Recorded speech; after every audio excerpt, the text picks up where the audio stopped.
কেবট নিয়ে সুন্দর আলোচনা যে কেবট ও মাঝি কেবটকে রামচন্দ্রকে কেবট শিক্ষা দিচ্ছে, রামচন্দ্রকে কেবট শিক্ষা দিচ্ছে। কি শিক্ষা দিচ্ছে বলছে, এরকম একদিন রামকথা আলোচনা হচ্ছে, রামকথা শুনতে শুনতে শুনতে শুনতে কেবট সারা রাত ধরে রামকথা শুনেছে, তার এত ভালো লেগেছে। আর যে উনি ওইখানে যে ওই মনে করুন আপনি মেম্বার বা আমার কাকা মনে করেন প্রধান, কাকা বলছে, কেবট বলছে প্রধানকে, বাবা আপনার কাছে একটা অনুরোধ। কি অনুরোধ? যে আগামী দিন এই নদীতে একটাও নৌকা থাকবে না, এটা আমার অনুরোধ, আপনি রাখবেন। কেন? ভগবান উনি জানে যে রামচন্দ্র ভগবান, তাহলে ভগবান যদি নৌকা না থাকে তাহলে আমার নৌকায় পার হবে, যদি একটাও নৌকা না থাকে তাহলে আমার নৌকা পার হতে হবে। সেই অনুপাতে ভগবান কি বলেছে যে তাহলে সেদিন যেন একটা নৌকাও না থাকে। আর উনি কি করেছে, তড়াঘড়ি করে একদম নৌকাটা নদীর একটু দূরে গিয়ে বেঁধে দিয়েছে। ভগবান ডাকছেন, মাঝি ভাই মাঝি ভাই দয়া করে একটু পার করে দাও। দেখুন ভগবানের ভাষাটা কি, মাঝি ভাই দয়া করে একটু পার করে দাও। আর আমরা বলি, এই টোটো দাঁড়া, কি বলি না? ভগবান কেন বলছে তাহলে, এই মাঝি ভাই দয়া করে পার করে দাও না? ভাষা এইটাও শিখতে হবে। কেন?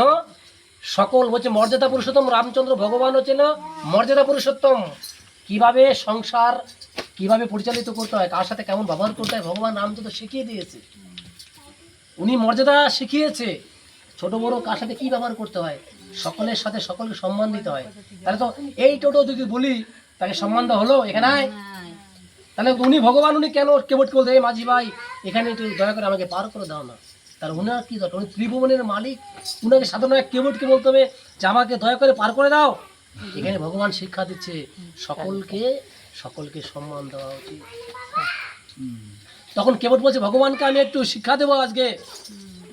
কেবট একটু দূরে গিয়ে নৌকাটা বেঁধে দিয়েছে। ভগবান যখন 3-4 বলছে, উনি শুনেও শুনতে পাচ্ছে না, রক্ষন্ত ক্রোধী বলছে, এই মাঝি তুমি শুনতে পাচ্ছ না? হ্যাঁ ডাকছে, বলছে পাচ্ছি প্রভু। বলছে তুমি তো আসছো না কেন? বলছে আমি তোমার আজকে রামচন্দ্র ভগবানকে শিক্ষা দেবো, এই জন্য আমি আসিনি। বলছি তুমি রামচন্দ্র ভগবানকে শিক্ষা দেবে? বলছে প্রভু যে কি শিক্ষা বলো তো? বলছে প্রভু যেদিন পার ঘাটাকে দাঁড়িয়ে থাকবো, হ্যাঁ তুমি যেদিন মাঝি হয়ে থাকবে, যখন আমার পার হয়ে যাব, তুমি যদি মাঝখানে গিয়ে যদি দূর থেকে ডাকি, মাঝি ভাই একটু পার করে দাও না, তোমার যে দেরি হয় কেমন লাগবে অনুভব করালাম। তুমিও যদি সেদিন ডাকলে দেরি করো না প্রভু, তাড়াতাড়ি পার করে দিও।